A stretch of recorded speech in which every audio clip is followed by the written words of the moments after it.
Oi, galerinha, estamos de volta com a aula de História. Eu sou o professor Cleives, trabalho com os sextos anos, e vamos falar sobre as manifestações artísticas mítico-religiosas, fazendo um paralelo com o presente. Então, vamos falar aqui da parte 1, tá? Então, vamos falar sobre a arte na Mesopotâmia. Observe essa imagem aí. Então, pessoal, a antiga Mesopotâmia, né, terra entre rios, situava-se na região do Crescente Fértil, né, entre os rios Tigre e Eufrates. Observe no mapa que essa região ela é marcada como se fosse uma lua ali na demarcação verde, como se fosse uma lua crescente, tá? Por isso chamada de Crescente Fértil. A produção artística da Mesopotâmia foi resultado da mistura das culturas que se sucederam naqueles territórios. Tá? O sedentarismo que ocorreu após a Revolução Neolítica trouxe consigo um processo de concentração de poder, gerando o surgimento dos primeiros estados e cidades.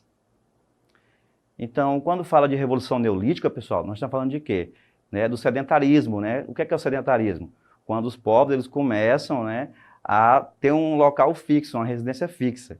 E isso aconteceu devido ao quê? Devido ao controle, né, da prática da agricultura e da domesticação de animais. Então, a arte da Mesopotâmia desenvolveu-se ao longo de muitos séculos, tá? Perpassando por diferentes civilizações, não sendo, portanto, muito coesa em suas manifestações. No geral, as produções se concentravam em objetos feitos por elementos naturais, como o barro, tijolos, cerâmica, fibras e fibras de tecidos, tá? Os povos mesopotâmicos são diferentes civilizações. Entre eles estão os sumérios, os babilônicos e os assírios. Então, os sumérios e babilônicos. Vamos falar aqui um pouquinho sobre os sumérios e babilônios, tá? A arquitetura foi a área da arte mais desenvolvida. Caracterizou-se pelo exibicionismo e pelo luxo. Construíram templos e palácios, né, que eram considerados cópias dos existentes nos céus. O material utilizado era o tijolo, por ser escassa pedra na região. Tá? Vamos ter o exemplo aí do zigurate, né? O que era o zigurate? Torre de vários andares, foi construção característica das cidades-estados sumérias. Nas construções empregavam argila, ladrilhos e tijolos.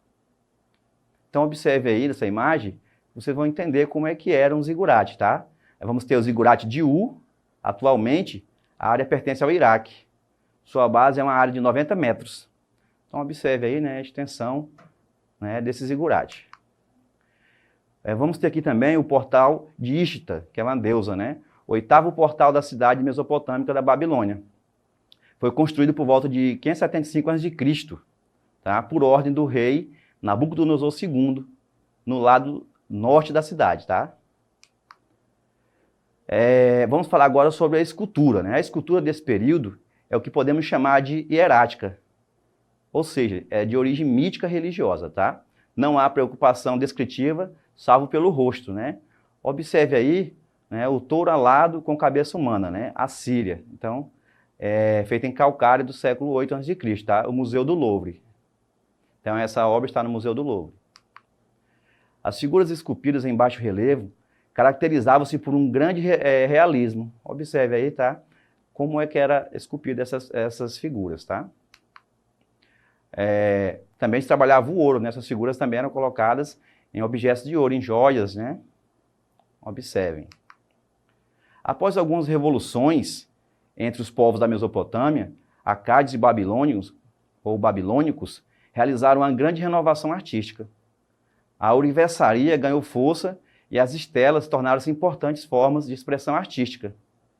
Então, o que é que são as estelas, né? Ou estela, tá? Se origina do grego e significa pedra erguida ou alçada. A palavra entrou no uso comum da arquitetura e também da arqueologia. Sua função era veicular algo de significado funerário, religioso ou mágico. Certo? Vamos falar um pouquinho também da escrita, né? A escrita cuneiforme, ela era utilizada pelos mesopotâmicos, foi criação dos antigos sumérios. E aí vamos ver um documento, né, da escrita cuneiforme, que é um contrato de venda de terras e uma casa no ano de 2600 a.C. Entre os mais importantes legados, destaca-se o Código de Hammurabi, né, que se tornou posteriormente a base do direito de quase todos os povos.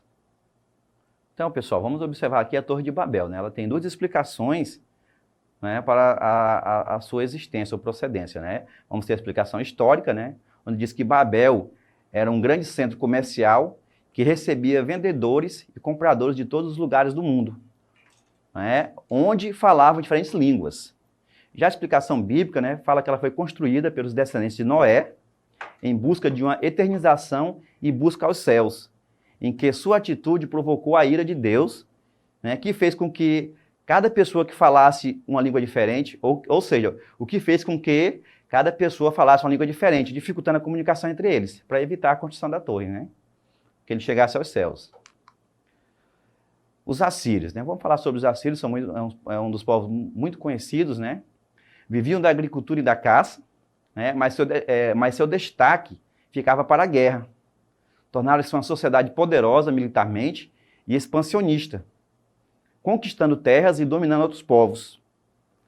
Sua violência era tão marcante que, ao dominarem um povo, eles destruíam suas manifestações artísticas. Tá? Ou seja, tudo que eles tinham de cultura, eles não deixavam mais que eles realizassem essas práticas culturais. A contribuição para a arte por parte dos assírios, né?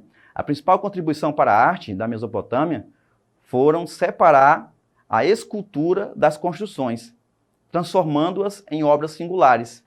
Ou seja, a partir deles começaram a separar, né, construção de esculturas, né? Os temas sempre envolviam guerras e disputas. Observe aí nas imagens que a arte deles representa mais guerras, carros de guerras, né? Arcos e flechas, certo? Realistas e agressivos, os baixos relevos eram muito descritivos. E a pintura, né? Poucos exemplares restaram das pinturas mesopotâmicas. Pinturas simples, com poucas cores, tá? Uso da frontalidade, né? Serviu de adorno das construções. Observe essa imagem aí, né? Cena de sacrifício ritual, né? Pintura mural em Mari, ex-cidade mesopotâmica, atualmente localizada na Síria. Então, eles destacavam muito as imagens de forma de perfil, tá? Que é a posição de lado, né? Observem aí, tá? Outras obras deles, outras artes, né? Feitas em paredes, pedras. Então, pessoal, agora vamos fazer uma atividade, né? Onde nós vamos ter 3 questões. Tá? A primeira diz o seguinte: os sumérios, povos antigos que habitou a Mesopotâmia, destacou-se na construção de zigurates. O que eram esses zigurates? A letra A diz o seguinte: eram palácios onde viviam os reis e toda a nobreza do povo sumério. A B, eram canais de irrigação construídos nas margens dos rios Tigre e Eufrates. A letra C, eram construções em formato de pirâmides que eram usadas como locais de armazenagem de gêneros agrícolas e também como templos religiosos. E a letra D diz que são torres de pedra construídas para proteger as cidades sumérias. E aí, pessoal? Pensaram? Vamos para a resposta, né? Quem, né, respondeu, né, a letra C, né, acertou, né? São construções em formato de pirâmides que eram usadas como locais de armazenagem de gêneros agrícolas e também como templos religiosos. Então, vamos passar aqui para a segunda questão, que diz o seguinte, né? O que era o Código de Hammurabi, criado na Babilônia? Então, a letra A diz que era o quê? Era um conjunto de leis que organizava o comércio na região da Mesopotâmia. A letra B diz que era um conjunto de leis e regras sociais criadas pelos assírios, cujo objetivo era educar a população mesopotâmica. A letra C, diz que era um conjunto de leis criado pelo rei Hammurabi, que definia punições severas a quem cometesse crimes, tá? Tinham como base a lei de Talião. O que é que a lei de Talião? O que é que ela diz? Diz que é olho por olho e dente por dente. E a letra D diz que é um conjunto de leis criado por Nabucodonosor II, que tinha como objetivo principal cobrar impostos da população e punir os chamados sonegadores. Então, pessoal, qual será a resposta correta? Vamos lá, vamos observar. Então, quem respondeu a letra C, né, seria o conjunto de leis criada pelo rei Hammurabi, né, que definia punições severas a quem cometesse crimes e tinha como base a lei de Talião, olho por olho e dente por dente. Esta é a resposta correta. E a questão 3 diz o seguinte, né? Um dos povos que habitava a Mesopotâmia na antiguidade foram os assírios. Qual das alternativas abaixo aponta as características deste povo? A letra A diz o seguinte: tinham na guerra sua principal atividade, agiu de forma extremamente cruel nas guerras e impunham castigos severos aos derrotados. A letra B, gostavam muito de arte e, portanto, destacaram-se pela construção de escolas de arte por toda a Mesopotâmia.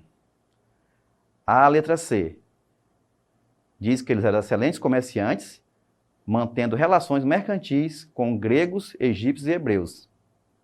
Já a letra D diz que eles buscavam de forma pacífica unir todos os povos da Mesopotâmia em prol de melhores condições de vida para todos. E aí, pessoal, qual será a resposta? Lembre-se lá do que nós falamos sobre os assírios, né? Vamos ver a resposta. Então, quem respondeu a letra A, né? Acertou, né? Tinham na guerra sua principal atividade, agiu de forma extremamente cruel nas guerras e impunham castigos severos aos seus derrotados. Então, pessoal, era isso, né? Vocês podem acompanhar essa aula na plataforma Educ e quero agradecer pela atenção de todos.